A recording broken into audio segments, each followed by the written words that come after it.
हातपाय धू म्हटल्याने का राग यावा, हा विषय आपण पाहत आहोत. या विषयाचे सविस्तर विश्लेषण करत. हातपाय धू म्हटल्याने का राग यावा, कोणालाही हातपाय धू म्हटल्याने का राग यावा, कशामुळे राग यावा.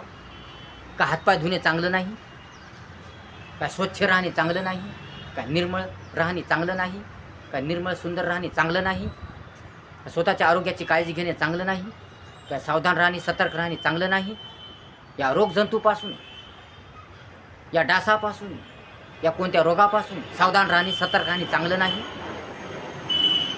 या काळजी घेणे चांगलं नाही. मग हातपाय धू म्हटल्याने कोणालाही का राग यावा, कशामुळे राग यावा. हातपाय धू म्हटल्याने राग येऊ नये. हातपाय धू म्हटल्याने कोणालाही राग येऊ नये. हातपाय धू म्हटल्याने कोणीही भांडण करू नये, तंटा करू नये. हातपाय धू म्हटल्याने स्वच्छ वाग म्हटल्याने, कुठेही कचरा नको टाकू म्हटल्याने, कुठेही थुंकू नको म्हटल्याने, बेशिस्त वागू नको म्हटल्याने राग येऊ नये, कोणालाही राग येऊ नये. परंतु हातपाय धू म्हणण्याची वेळच काय यावी. कोणालाही हातपाय धू म्हटल्याने राग तर येऊच नाही, परंतु कोणालाही हातपाय धू म्हणण्याची वेळ का यावी, कशामुळे यावी. अरे हातपाय धुणे तर चांगलंच आहे, स्वच्छ वागणे तर चांगलंच आहे, निर्मळ वागणे तर चांगलंच आहे. स्वच्छ वागणे, निर्मळ वागणे हे आपल्या शरीरासाठी, आपल्या जीवनासाठी चांगलं आहे, सुंदर आहे. मग हातपाय धू म्हटल्याने राग काय यावा, कशामुळे यावं. स्वतःहून तो हातपाय का धुत नाही, तर हातपाय धुण्याची वेळ काय येते, तर स्वतः का कळत नाही, तो समजदार शहाणा का होत नाही, तर निर्मळ वाघ म्हणण्याची वेळ काय येते, स्वच्छ राहा म्हटल्याची वेळ काय येते, रोजच हातपाय धू म्हटल्याची वेळ काय येते.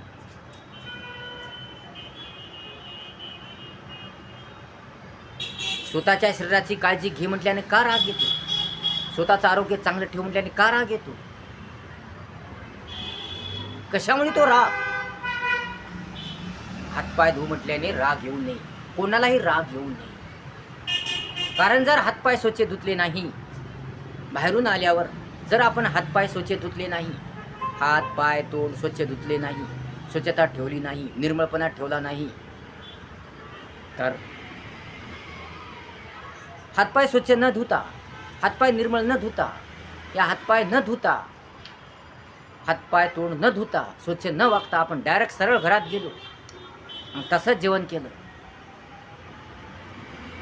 या तसंच स्वयंपाक केला, तर आपल्याला अनेक प्रकारचे रोग होतील. कारण आपण बाहेरून घरात येतो, आपण बाहेरून घरी येतो, तेव्हा आपल्यासोबत रोगजंतू येत असतात, आपल्यासोबत काही जंतू येत असतात. ते आपल्याला दिसत नाही, जे खूप लहान असतात, ते सूक्ष्मदर्शक यंत्रणा दिसतात. म्हणून आपण जेव्हा बाहेरून घरी येतो, तेव्हा ते आपल्या हाताला रोगजंतू असतात. ते रोगजंतू आपण सोबत घरात घेऊन जातो, आपल्या पोटात टाकतो आणि आपण रोगी बनतो. त्यामुळे मग आपल्याला दवाखान्यात जाण्याची पाळी येते आणि आपला अफाट पैसा जातो, आपला खूप पैसा जातो आणि त्यामुळे आपल्याला दारिद्र्य येते, गरिबी येते. मग ही वेळ कशाला येऊ द्यायची, दवाखान्यात जाण्याची वेळ कशाला येऊ द्यायची, थोडा अफाट पैसा कशाला घालायचा, कोणाची भरती कशाला करायची. म्हणून अशी वेळ येऊ देऊ नये. म्हणून सावधान राहावं, सतर्क राहावं, काळजी घ्यावी. म्हणून कुठूनही, कोण्या ठिकाणाहून कुठूनही घरी आलं की लगेच हातपाय स्वच्छ धुवावे, हात साबणाने स्वच्छ धुवावे, तोंड, हातपाय तोंड डोळे धुवावे. थंड पाण्याने डोळे धुणे चांगले असते, चांगले म्हणून थंड पाण्याने डोळे धुवायचे.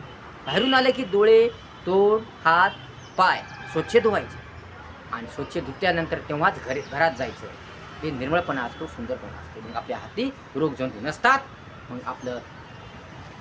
आपलं आरोग्य चांगलं राहतं, आपल्याला कोणत्याही प्रकारचा रोग येत नाही, कोणती बिमारी होत नाही, आजार होत नाही आणि त्यामुळे दवाखान्यात जाण्याची पाळी येत नाही आणि एवढा भरमसाठ पैसा खर्च करायची गरज नाही. म्हणून हात पाय स्वच्छ धुतले पाहिजे. हातपाय स्वच्छ धुतल्याने, या आरोग्याची काळजी घेतल्याने, या निर्मळपणा ठेवल्याने, या स्वच्छता ठेवल्याने, घरातच नव्हे, घरात, अंगणात, परिसरात सर्वत्र स्वच्छता ठेवल्याने, निर्मलता ठेवल्याने, सावधान वागल्याने, जागरूक राहिल्याने, सर्वत्र सुंदरता ठेवल्याने कोणत्याही प्रकारचा रोग होत नाही, कोणत्याही प्रकारचा आजार होत नाही. आपण निरोगी राहतो, आपण टापटीप राहतो, आपण सुंदर राहतो, आपलं जीवन छान छान होतं, आपलं जीवन रंगमय होतं, आपल्या घरात सतत प्रसन्न राहते, आनंद राहतो आणि सतत आपल्या घरात लक्ष्मी राहते. म्हणून हातपाय स्वच्छ धुतले पाहिजे, स्वच्छता ठेवली पाहिजे. कारण आपले हात पाय स्वच्छता, आपला हातपाय स्वच्छ, आपले हात स्वच्छ, तर आपलं आरोग्य चांगलं. म्हणून बाहेरून कुठेही फिरून आल्यावर हातपाय स्वच्छ धुतले पाहिजे. कुठेही जा, पाहुण्याच्या घरी जा, कुठेही जा, कोणाच्याही घरी जा, पण हातपाय स्वच्छ धुवा. पाहुण्याच्या घरात जाण्याच्या अगोदर हातपाय स्वच्छ धुवा. कोणाच्याही घरात जाण्याच्या अगोदर हातपाय स्वच्छ धुवा. आपल्याच घरी नव्हे, आपल्याच घरात जाताना हातपाय स्वच्छ धुवा असं नाही, तर कोणाच्याही घरी जाताना, मित्राच्या घरी गेले, मित्राच्या घरात जाण्याच्या अगोदर, हे कोण्या कामासाठी, कुठल्याही कामासाठी त्यांच्या घरात जाण्याच्या अगोदर हातपाय स्वच्छ धुणे आवश्यक आहे. कारण आपला मित्र आपल्याला जेवल्याशिवाय येऊ देत नाही, काही केल्याशिवाय येऊ देत नाही. म्हणून मग ते जेवताना ते रोगजंतू आपल्या पोटात जातात. म्हणून कोणाच्याही घरी, मित्राचे असो, पाहुण्याचे असो, या कोणाच्याही घरी गेले पण त्या घरात जाण्याच्या अगोदर हातपाय स्वच्छ धुतले पाहिजे. तर तुमचं शरीर चांगलं राहील, तुमचं आरोग्य चांगलं राहील, तुमचं जीवन सुंदर राहील, चांगलं राहील, नीटनेटकं राहील, जबरदस्त राहील. म्हणून हातपाय स्वच्छ धुवा. तर मग हातपाय स्वच्छ धुऊ म्हटल्यानं राग येऊ नये. कारण आरोग्याचं महत्त्व फार आहे, स्वच्छतेचं महत्त्व फार आहे. स्वच्छता महत्त्वाची आहे. स्वच्छता ठेवली तर आपल्याला कोणतेही रोग जंतू होणार नाही. स्वच्छता चांगली, स्वच्छता ठेवली, सर्वच बाबतीत, सर्वच गोष्टीत, सर्वच ठिकाणी स्वच्छता ठेवली तर आपल्या कोणत्याही प्रकारचा रोग होणार नाही. परंतु आपण निष्काळजीपणा करतो, आळस करतो, कंटाळा करतो, हातपाय धुण्याचा कंटाळा करतो, आपण सर्व काय करतो, परंतु हातपाय धुताना आपल्याला कंटाळा येतो, आळस येतो, निष्काळजीपणा येतो. आपण हातपाय धुतच नाही, सरळ घरात जातो. हातपाय न धुता, तोंड न धुता आपण घरात जातो आणि हातपाय स्वच्छ न धुता, हात न धुता आपण जेवण करतो. त्यामुळे आपल्याला रोग होतात, त्यामुळे आपण आजारी होतो, सर्दी होते, खोकला होते, या ताप येते, या कोणत्याही प्रकारचा रोग होतो. स्वच्छ न वागल्यामुळे, स्वच्छता न ठेवल्यामुळे, निर्मळता न